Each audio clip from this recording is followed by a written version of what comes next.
NDA સરકારના પ્રથમ 15 દિવસમાં દેશમાં 10 મોટી ઘટનાઓ બની. રાહુલ ગાંધી.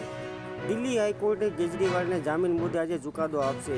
કેજરીવાલને સુપ્રીમનો ખટકો, જામીન પર સ્ટે હટાવવા ઇનકાર. પેપર લીક થવાનો મુદ્દો રાષ્ટ્રીય સ્તરે ચર્ચામાં. દેશમાં 7 વર્ષમાં પેપર લીકની 70 ઘટના, 1.7 કરોડ યુવાનોને અસર.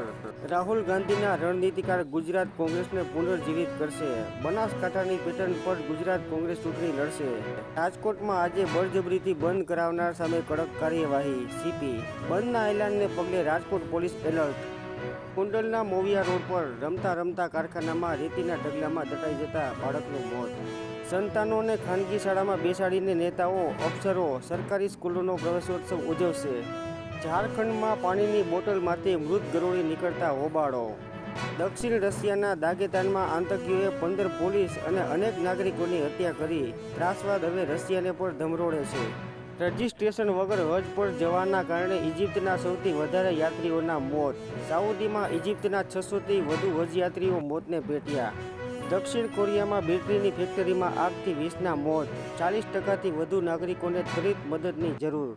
જેપી નડ્ડા રાજ્યસભામાં ગૃહના નેતા બન્યા. ભારતના 74% લોકો ધનિકો પર વેલ્થ ટેક્સ લાદવાની તરફેણમાં. સર્વે. દેશમાં લઘુમતીઓ અસુરક્ષિત, ધર્મના નામે હત્યાની અનેક ઘટનાઓ. પાકિસ્તાનની કબૂલાત. ઇસ્લામની આડમાં અત્યાચાર થઈ રહ્યો છે. સંરક્ષણ મંત્રી આસિફ. આતંકવાદને લઈને ભારતના કેનેડા પર આકરા પ્રહારો.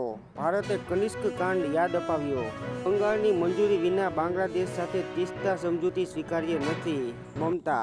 મમતાના વિરોધના લીધે મનમોહન સંધિ કરી શક્યા ન હતા. નીટ વિવાદ. સીબીઆઈએ બીજા રાજ્યોના વધુ 5 કેસો હાથમાં લીધા.